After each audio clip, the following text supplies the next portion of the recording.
Welcome in, everybody, to the RFK Refugees Podcast. Ted here. John is not here.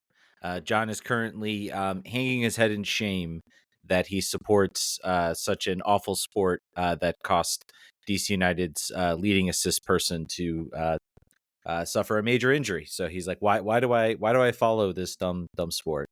Why do I follow baseball? I should just quit. Anyway, Brian's here. Producer Brian's here. Welcome in, Brian. Welcome to the other side. Ed, how are you doing? I'm doing well, my friend. How are you doing? Did you have a good weekend? Yeah, had a good weekend. A unbeknownst to me prior Renaissance fair popped up about 5 miles from my house. So my daughter got to be a fairy for the day, and that made everybody's weekend. How about you? It was quiet, I guess, is the way to say the league. I did some soccer refereeing, and then tried to have a very quiet Sunday. So overall, pretty good. Ready to dive into the week. So without further ado, let's get into it. Let's talk DC United. I tried to think we had any sort of other DC United related news, but DC United, of course, playing the Chicago Fire during an international break.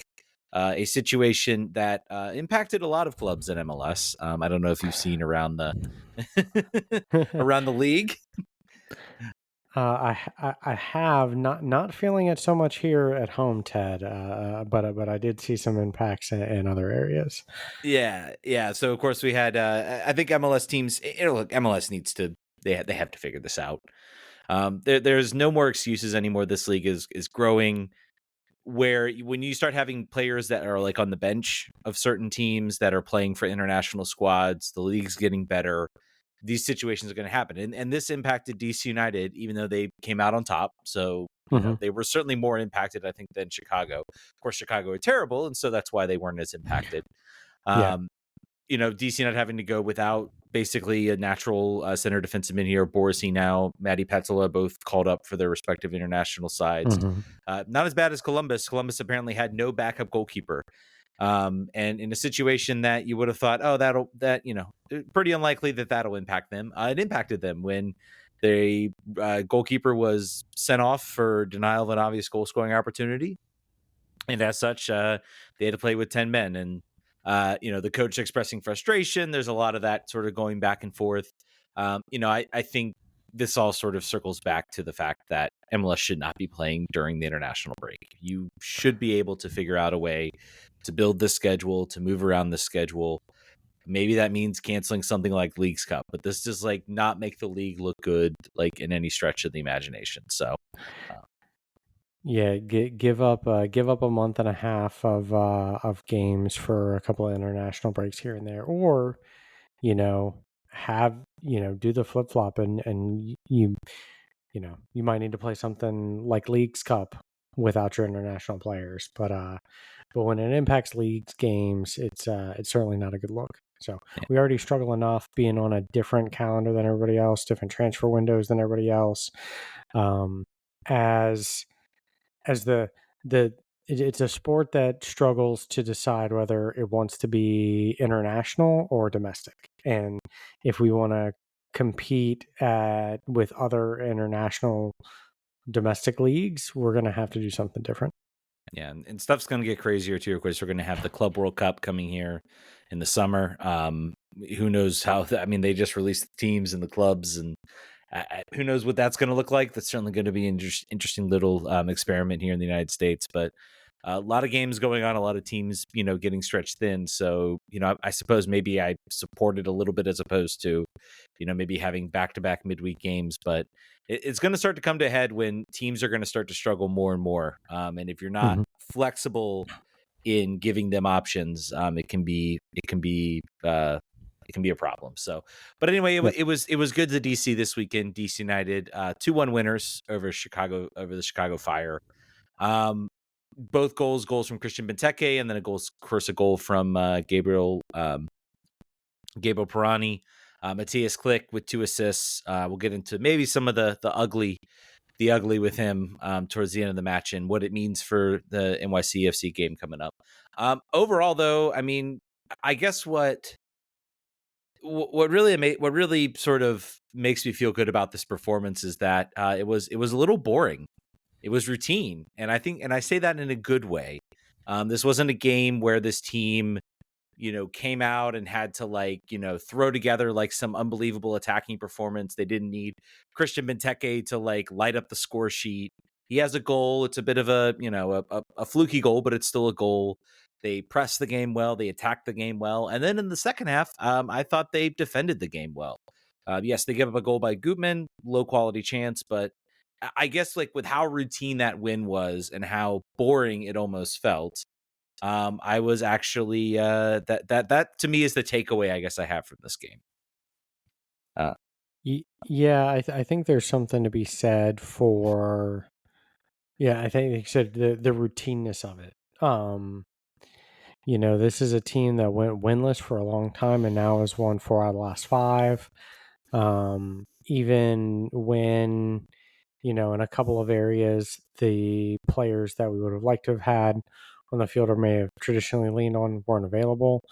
For them to have really a very comfortable game against the Fire, who aren't great, but I think back really before League's Cup, with the form that DC was in, this wouldn't have felt this way. I think even if we would have walked away with the same result, it it didn't feel like you were sitting on the edge of your pants waiting for like a 3-2 turnaround.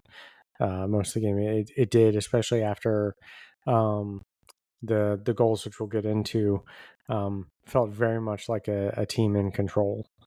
Yeah. Obviously, let's talk about the goals.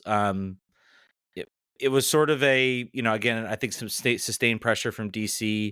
Mateus Click kind of loops the ball over the top, ends up falling right to Benteke.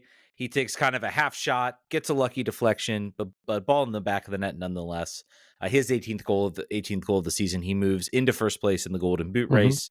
This wasn't like a goal I don't know you could really break down very much, but it was just kind of a nice goal based on what the team had been doing at that time, which was, I thought, pressing the game well, moving the ball well, and generating chances. Yeah, right spot, right time pays off every once in a while. And this is one of those cases. Credit to the defender's foot for deflecting the ball and for the goalkeeper being a little flat-footed and heading in the wrong direction. But this wasn't the first chance, and at the time that it came, it really did feel like something was coming. I Click at this point had the assist. I thought Stroud did a really good job in the first half of being really progressive and even picking up stuff through the middle of the park and driving forward. So I think the result of good pressure really led to this goal more than anything else. Yeah. And also full credit to I thought Martin Rodriguez was also, again, had another strong performance. And that was the real thing I was watching for. Again, the team had no natural. Well, they had natural center defensive midfielders. They had Russell Canouse, who, of course, we'll get into his appearance. I didn't even put him in the good. I kind of forgot about that moment, but we'll definitely talk about that. Him subbing in the 83rd minute, a really, really cool thing to see. But again, you're not going to start him. He's still working his way back to even being full fitness to where he could even play like a full match. And then your other player is Jeremy Grea, who, again, you're not really going to start in this type of situation. So you play Martin Rodriguez, you play Mateus Click kind of in that center park. They went with a 3-5-2. I kind of expected that a little bit. I was like, I don't know how else you can really formulate this lineup. So you had McVeigh, Bartlett, Tubbs kind of holding in as your 3 center backs. And then, of course, you had Santos and Dahomey kind of as your wing backs. I think that's a way, to kind of counteract a little bit with Dahomey in this situation, because yes, he's very weak. I think he was weak in that Dallas game because he was playing in a 4 center back line instead of in a 5, instead of a 3 center back line, where maybe, yes, he has some defensive responsibilities, but he's not solely out there kind of on an island and sort of having to maybe track 2 players. He maybe just has to track 1, and then you would hope that you would have Tubbs, Bartlett, and McVay would kind of cover it up. And I think that's what we kind of saw in this game. Yep. Chicago didn't get a lot. They didn't get a lot in this game. There was one shot that they had in the first half that came from a blistering shot from Acosta. That was, fortunate, to hit the bar. There were really 2 players, I thought, for Chicago that really looked like they deserved to be out there on that field, and that was Acosta and Gutman. Everybody else was just like non-existent. And, the one thing that was a little scary was on that side with Dahomey was if Gutman got in space, maybe that was going to be trouble for DC. But I thought they managed it well. Managed it well for the most part. So we talked about Benteke's goal. Not too long after that, John's favorite player on the team, Gabriel Pirani, got his fourth goal of the season, and I thought this was a very this was the type of goal that you really want to see Gabriel Pirani scoring. He is central. He brings it in the box. He's positioned well. Again, I think good positioning is our friend in this game. And he slots one home just very calmly, really. I don't know. What are your thoughts on that goal, Ted? It was a really well taken goal. He finds the space. He gets the opportunity. He makes the shot and he scores the goal. I think with Pirani right now, I think there's a big question, how does he fit into this team? He's still, he's out there. You look, he can get the ball in the dribble. He can do a lot of those things. If he can develop that type of, at least he can be a goal scorer. Like he can get the ball in the box. He can finish it. Well, then maybe you're looking at a guy who, maybe he's not a number 10, but you slot him up further and he's a goal scoring winger. He's a guy who can get an opportunity or a shot and score a goal. So I think that's a really important, confidence booster for him. It's his second goal in as many games.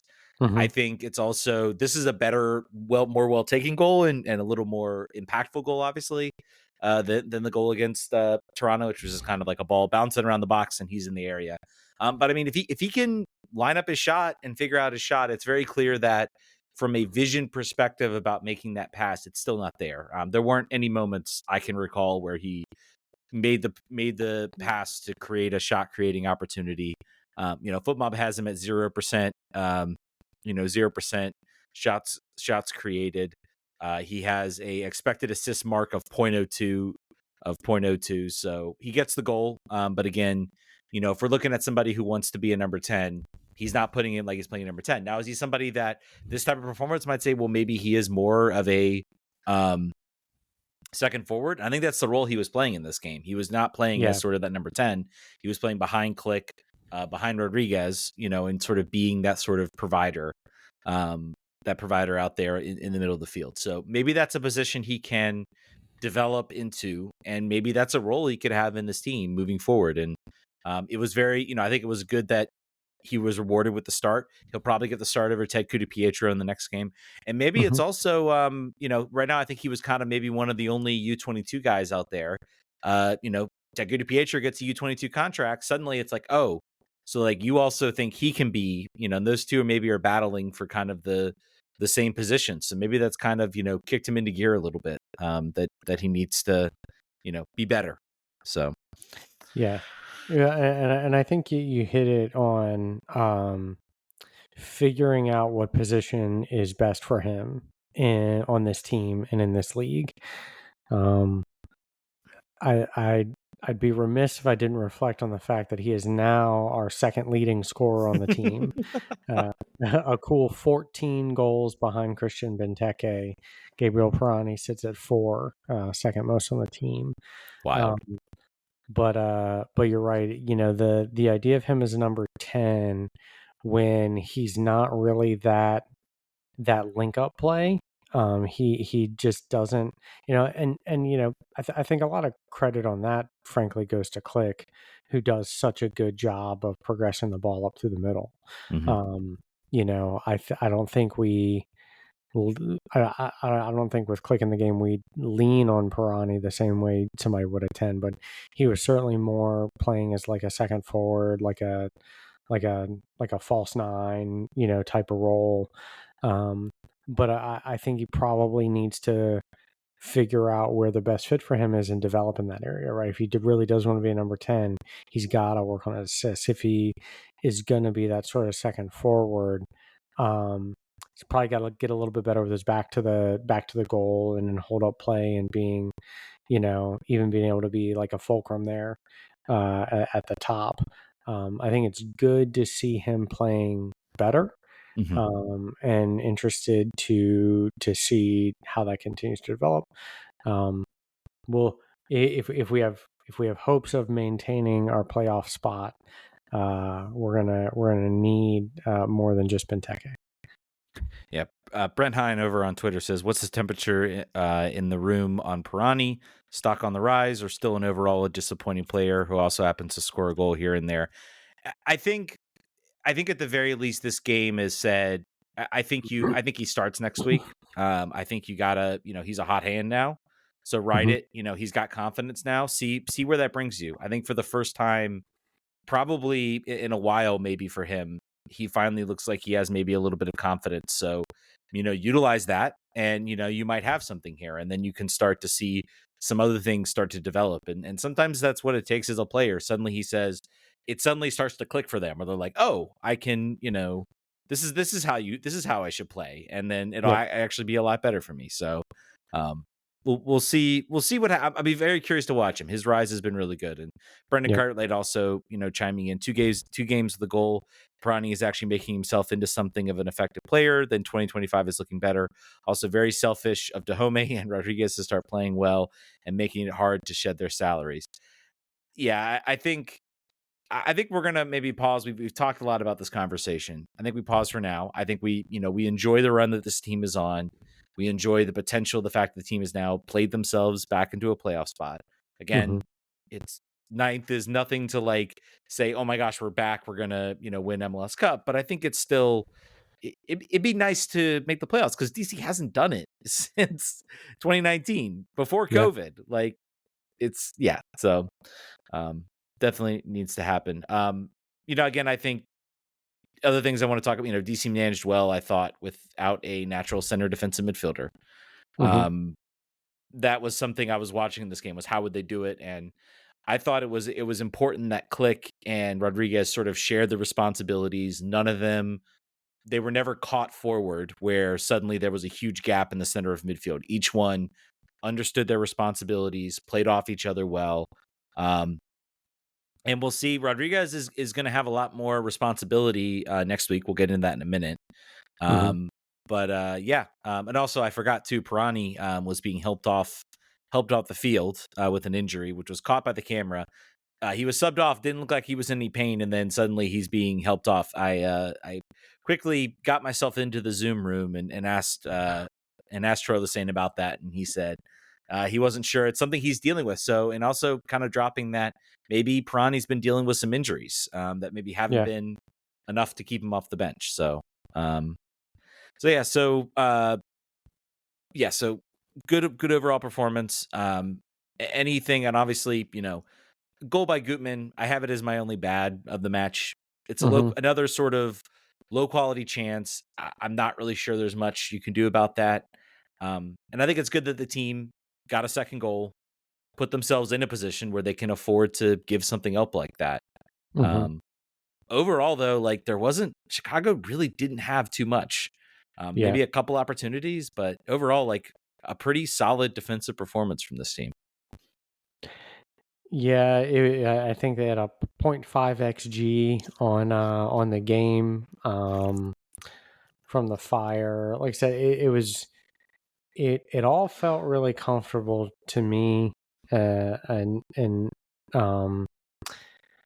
I'd say another thing that I think is, we'll get to some of the substitutions here, but there didn't feel like there was a fall off, and I do think that some of the Dominic Baji is an example of some of these players that we picked up during the break that have really added depth, because I think that this is a type of game that with those that were missing, you could have maybe seen a lot more pressure, maybe some more chances come in when you start bringing in subs. But it didn't feel like there was much of a change in tactics, much of a change in sort of the temperature of the room. I guess I say it felt like the team's a little bit more comfortable playing with different players in different places. And I felt that was a positive takeaway as well.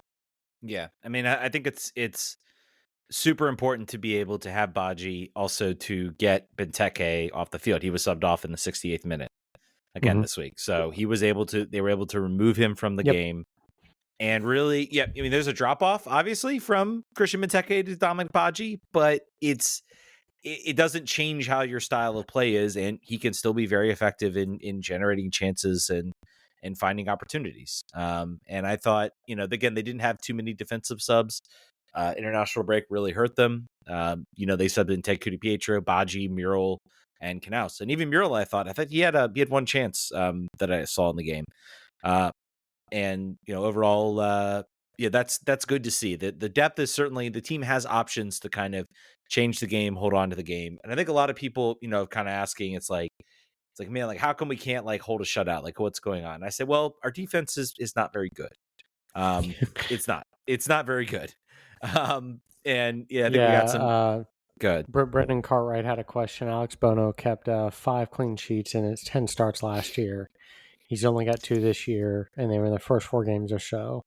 Will he record another shutout this season? Maybe. Anything's possible.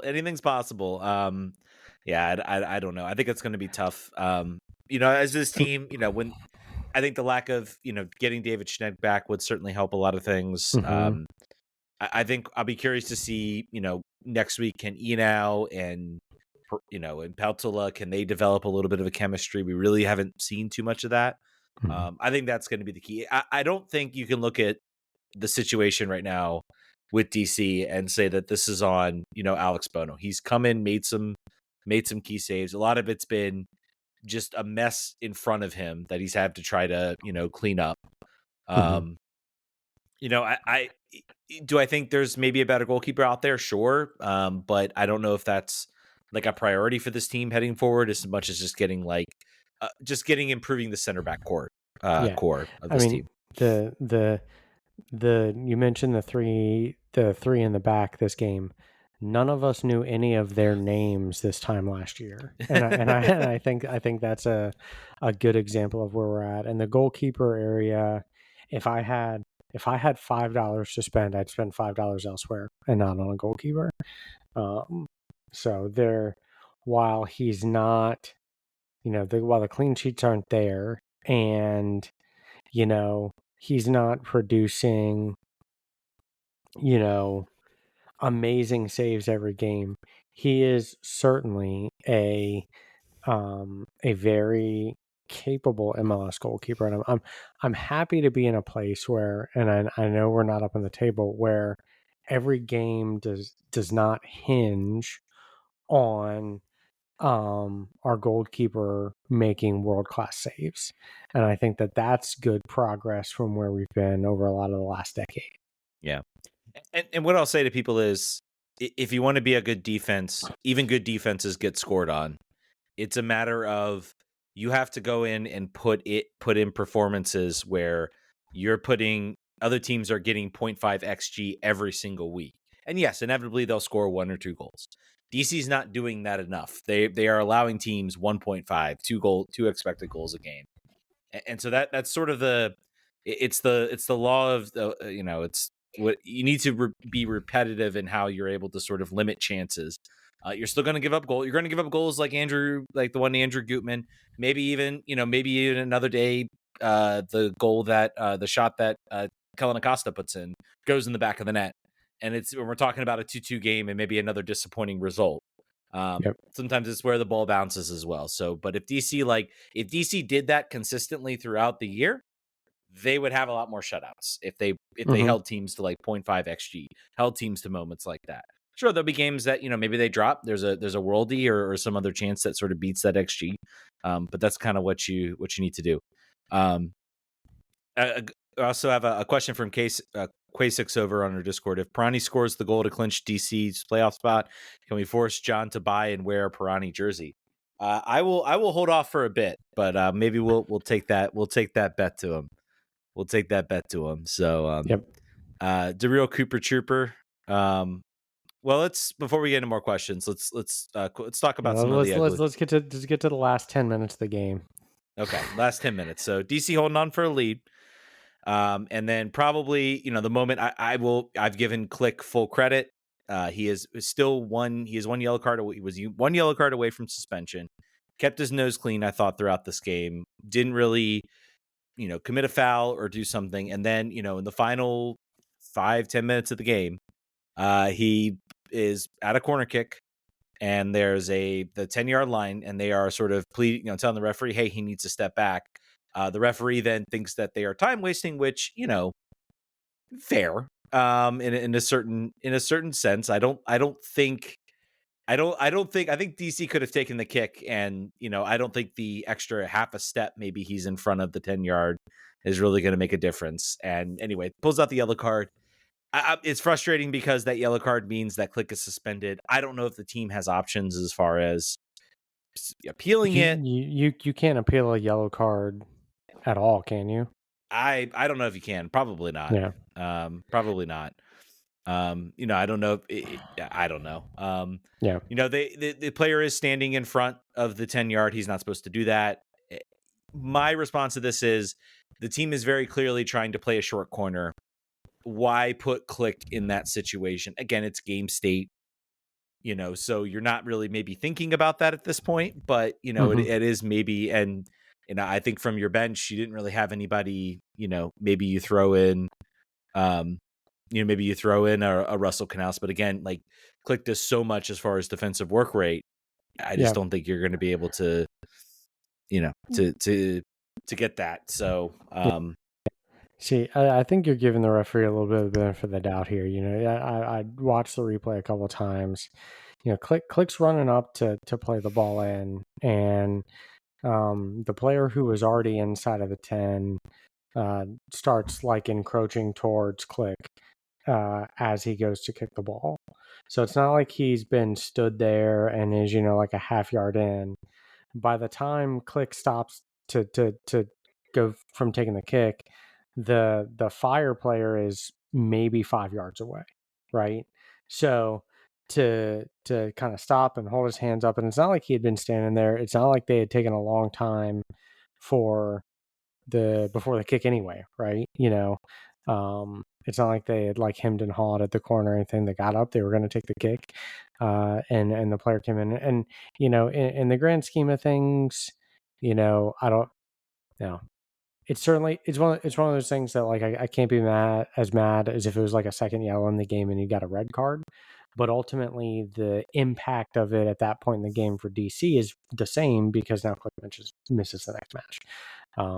So the next match we won't have Peltola back from international. We will. We will.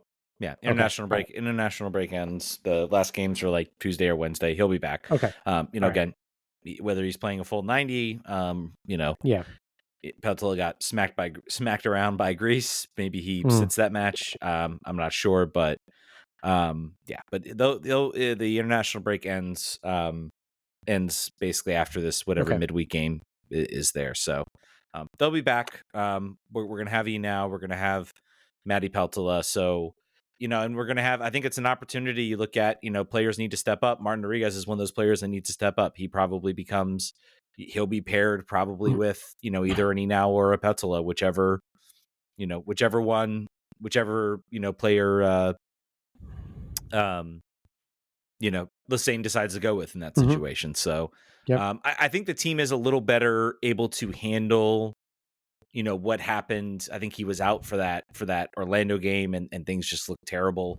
It will be a drawback. He is an incredible distributor of the ball. He was on a really on heater as far as picking up assists and really sort of finding his way in this team. And I think, people have pointed out a lot of his struggles this year. And I wonder if it's been related to the fact that this team really just hasn't had like a consistent run of games and a consistent lineup.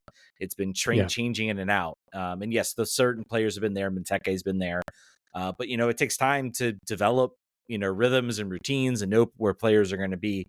And I think now that we've seen, that, there's been a set lineup, a set style of play, you're seeing maybe a little bit more of the click, the DP level click sort of come out. So, I think that's a good transition, maybe kind of where we end DC. Question from the Real Koopa Troop.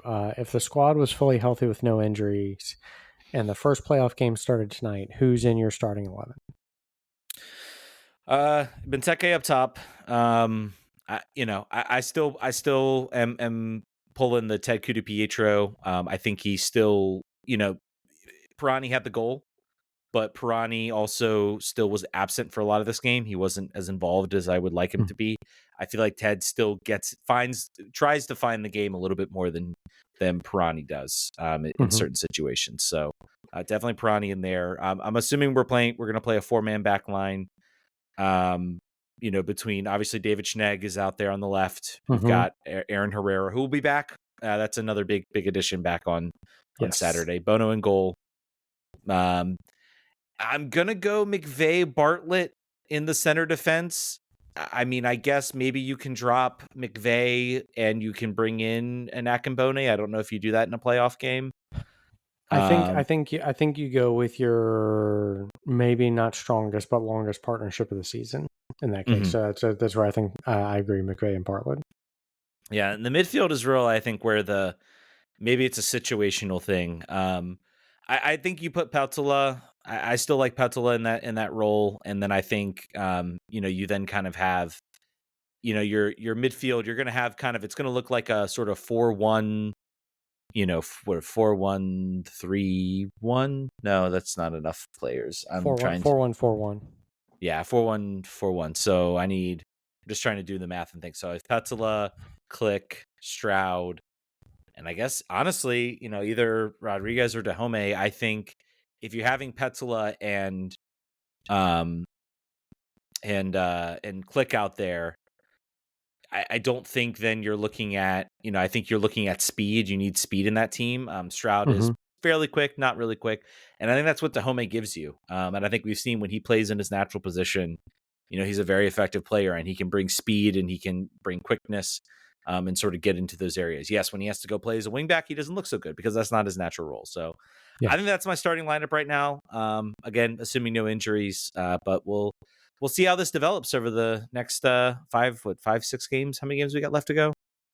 How many more? 5. Yep, we have, and I don't think it's in this order. We've got New York City, Columbus, Charlotte, Nashville, and the Revs. So. Yeah, I don't know. You have any changes to that starting lineup or? No. I think that's probably appropriate for what we have right now. No changes for me. So, how about we change it up and talk about a game that wasn't quite as comfortable, a little bit more fly by the seat of your pants. The Washington Spirit thrilling 2-1 victory this weekend. Yeah. Well, let's before we get into that, let's I think there's some news I want to cover here and some topics. First of which is Alex Morgan announcing her retirement. She apparently isn't, it wasn't like an end of the season thing. She apparently, I think, is expecting her second child. And so I think it was a decision when that happened to be like, I think this is it. Because obviously you reach a certain point and you can't play soccer. So, a legend as far as the U.S. women's national team is concerned. One of the players of that era where this team was just extremely dominant, incredibly special, incredibly fun player to watch. And the torch has certainly been passed after the Olympics onto this, new generation. The triple espresso is very real in the U.S. women's national team, but I think a lot of those players, certainly owe a lot to Alex Morgan. So, Yep. what is any? Do you have a favorite memory, I guess, of Alex Morgan, or what's been your favorite that you can think of? You put me on the spot.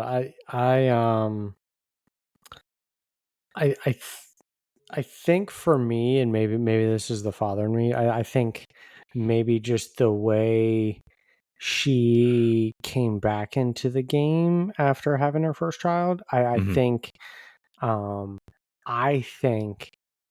more than anything that helped normalize, being a mother and a professional athlete in maybe the way I personally, at least in the sports that I watch, I've never seen I've never that it just, I think the profile of player that she was, and I think her openness and how she approached that is what stands out for me. I can't.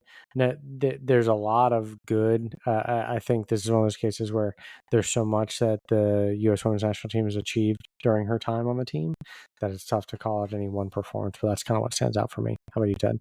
Yeah, I mean, I think the game against like it was the Canadian Olympic game, obviously a weird, wild game with a lot of controversy. But I think she had a hat trick in that game, if I recall correctly. I may be completely misremembering, but certainly was very impactful in that game, and she was excellent, I think, throughout that performance. But again, just a great player. Obviously was a huge part of this national team for a long time, and it's going to be.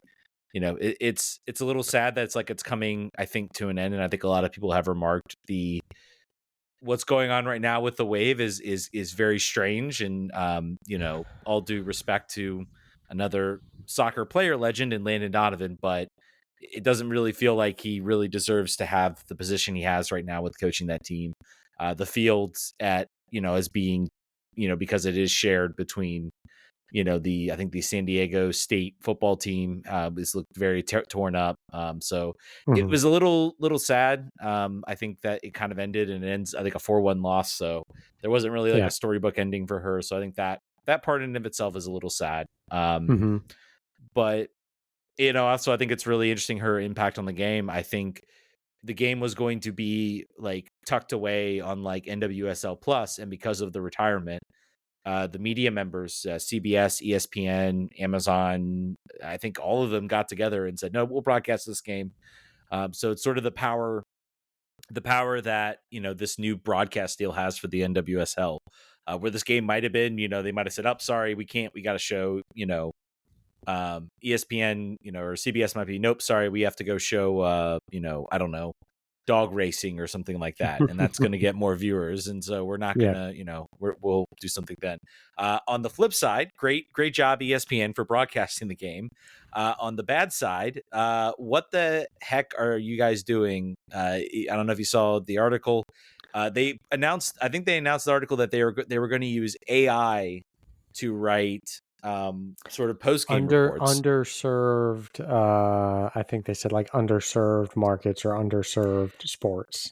Hey, Brad, what I hear is a better way to cover underserved sports.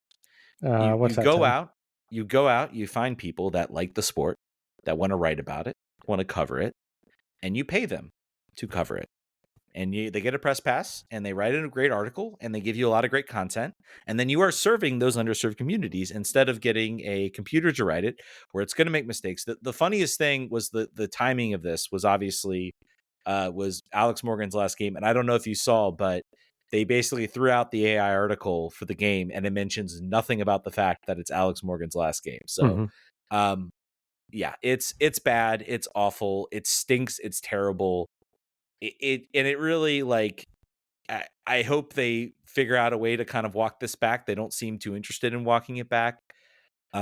This is a very concerning thing that I think we're seeing media companies do. They want to save money.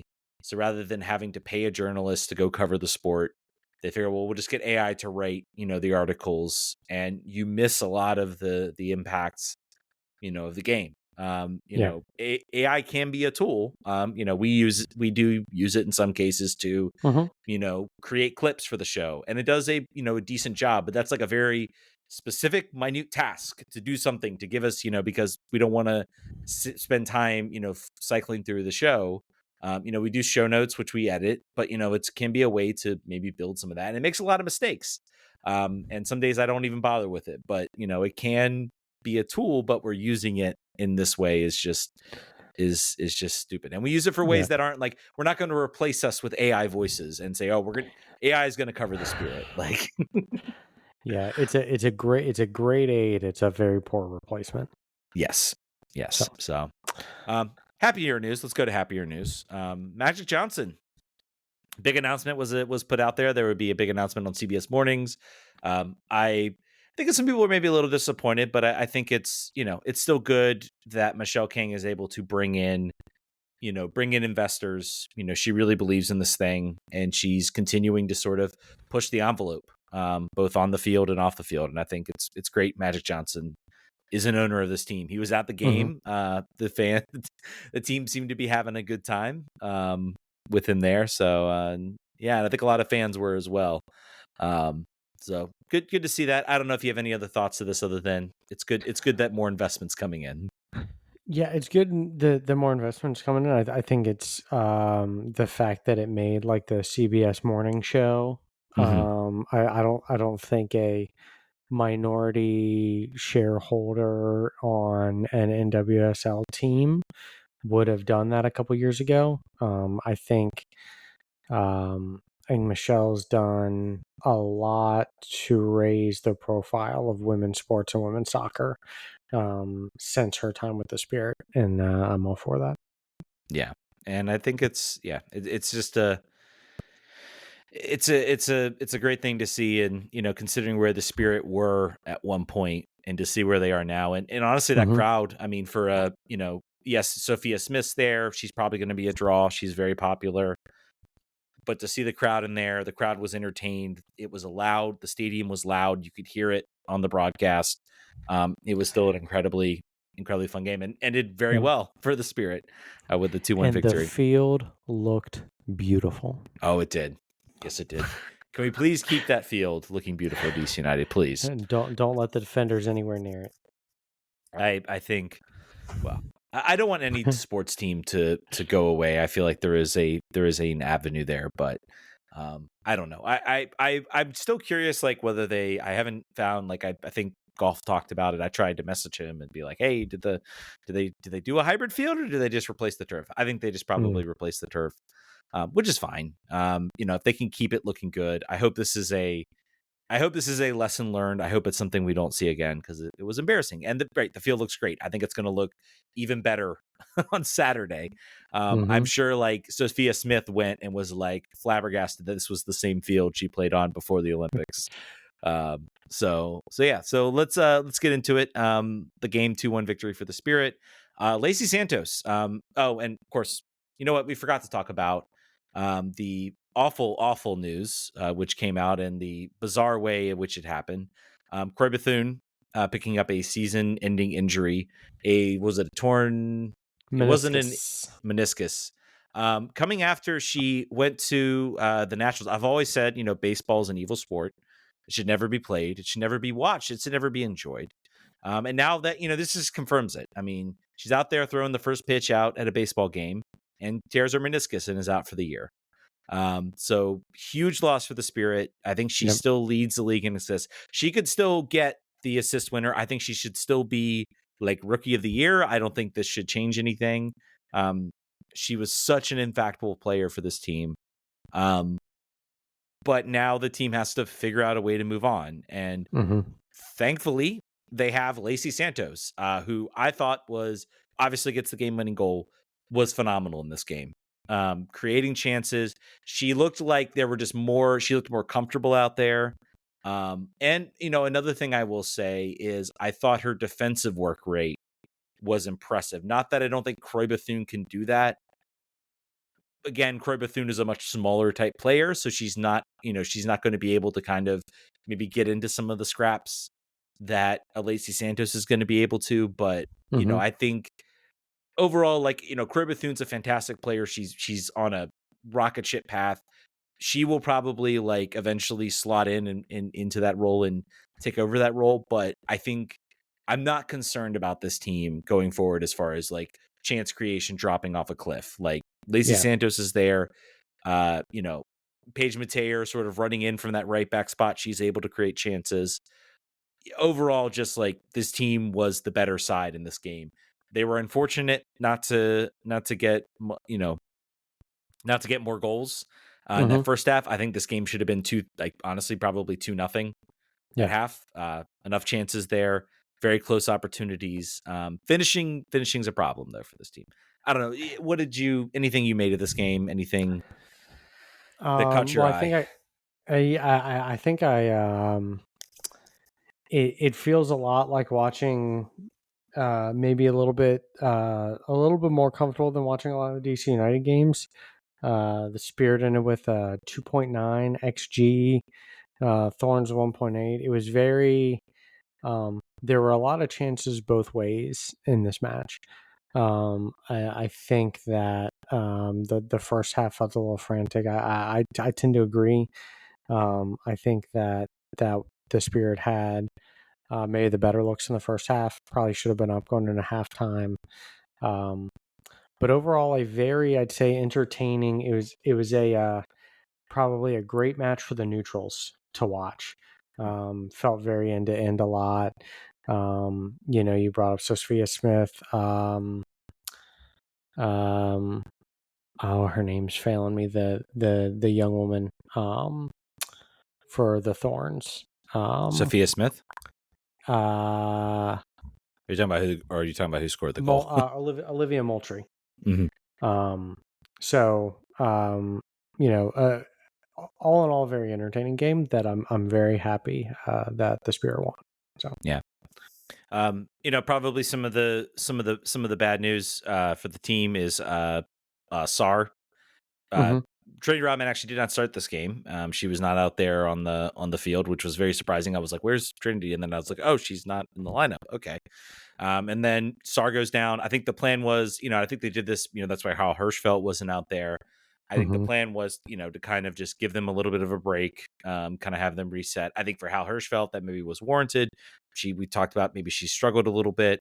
I think the bringing in of Paige Mateer into that right back role, who's pretty much like, she's basically now the starting right back for this team. I don't think there's any question about it. She's pushed Gabby Carl out to the left, and I thought Gabby Carl kind of struggled a little bit with that. We'll see if she gets better. She's more of a natural right back.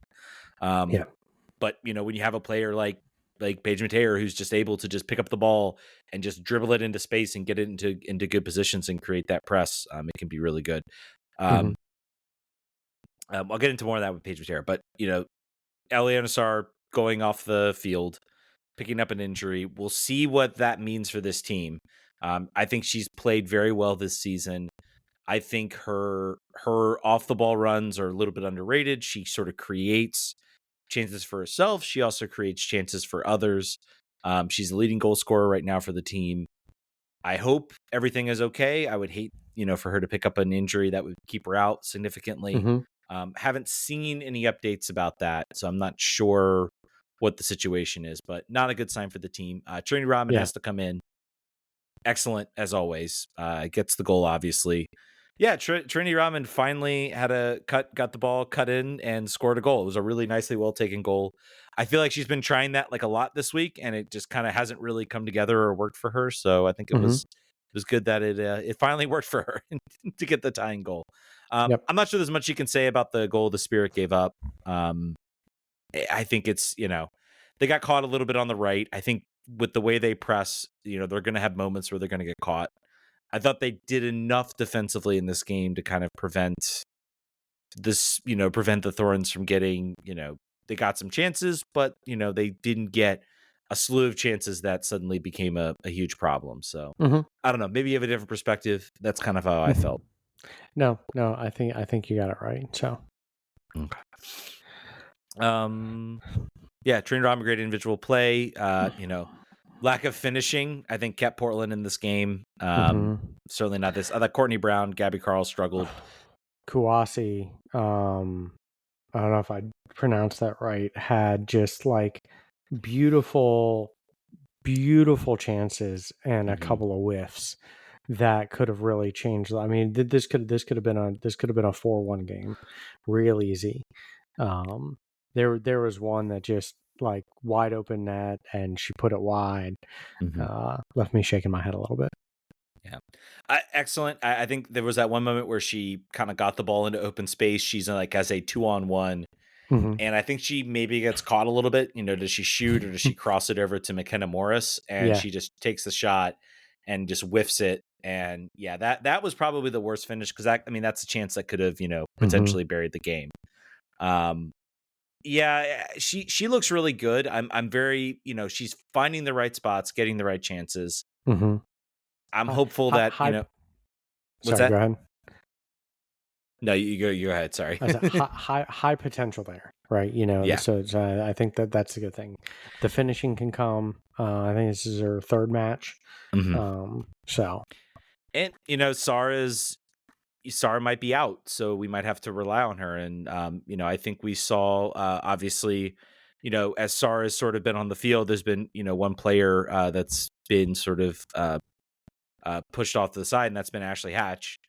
So an opportunity for her. I think she was sort of play more natural in her position. I thought she looked a little better, kind of more as that natural striker. That's a position where she's comfortable. So we'll have to see what the status is for Sarah. Hopefully it's nothing serious. But yeah, so it'll be an interesting thing to look at as the season goes on. James Lambert with a question on the Spirit side. I believe Santos can step into Croy's role. She was excellent on Saturday.